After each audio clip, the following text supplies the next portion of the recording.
All right, what's up, guys? Welcome back to episode 4 here of This Critic. Today we'll be talking about exchange rates. This is the most important economic topic of your life for the next 5 minutes, so we'll try to make it interesting. So there's two types that we'll be talking about mostly. There's another one which I'll mention briefly, but nominal exchange rate and real exchange rate. And nominal is noted by a capital E, and real exchange rate noted by a little e. And I remember a little e because there's a e in real, and it's the second letter, so normally it's going to be lowercase. So that helps me remember.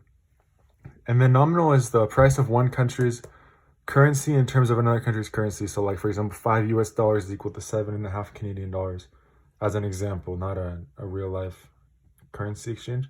And then the real exchange rate is the amount of foreign goods a person obtains in exchange for one domestic good. So that normally we use this equation here. The real exchange rate is equal to the nominal exchange rate multiplied by the price of the domestic good basket.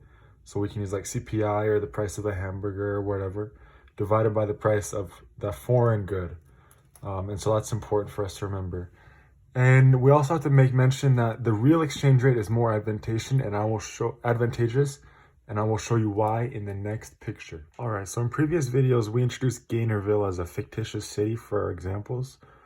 And so this is going to be another example of Gainerville here. This is the currency of Gainerville, and there are a bunch of beads.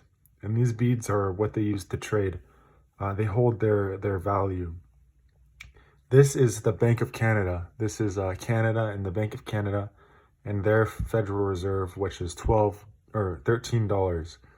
So this is pretty much all that Bank of Canada has and Gainerville in their reserves. And so if I told you, for example, that 3 beads from Gainerville is equal to 1 Canadian dollar, that's not going to mean much. But this is what is pretty much telling us the nominal exchange rate. Like 3 beads is $1. I mean, it means something. Like, okay, if I've got this many beads, that's not a lot, but it's a good amount. And so when Gainerville goes to Marketplace, and they say I got 3 beads, I want $1, they make that trade. Now, we don't know how much 3 beads could buy in Canada, in the goods of Canada, and we don't know how much $1 could buy in the goods of Gainerville.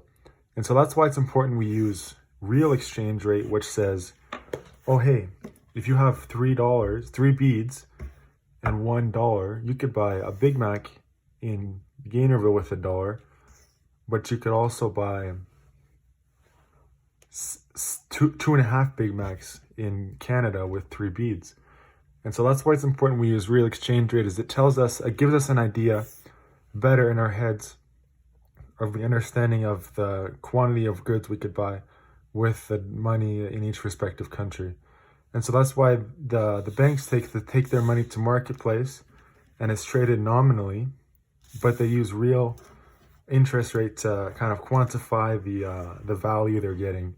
And so we'll go into like a graph of that soon, but that makes a little more sense to me in my head of why we use real, is to give us an idea of how much goods we can trade. All right, last but not least, you guys have all seen a supply and demand curve as such. The upward sloping supply curve, the downward sloping demand curve.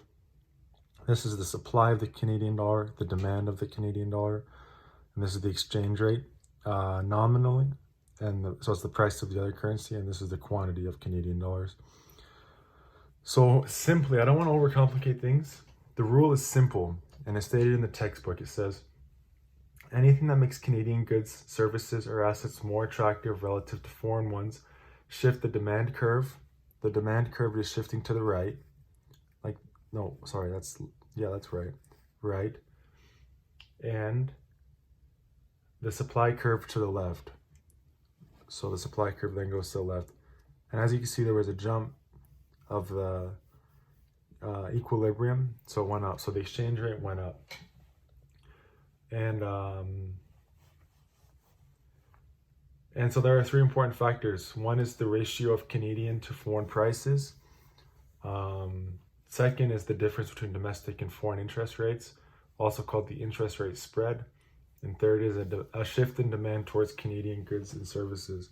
So a lot of it depends on how much we need from other countries, how much other countries need from us, the value of Canadian goods, It's Canada is, interestingly, as it says in the textbook, it's a resource country. So when resources go up, people need resources like oil or lumber.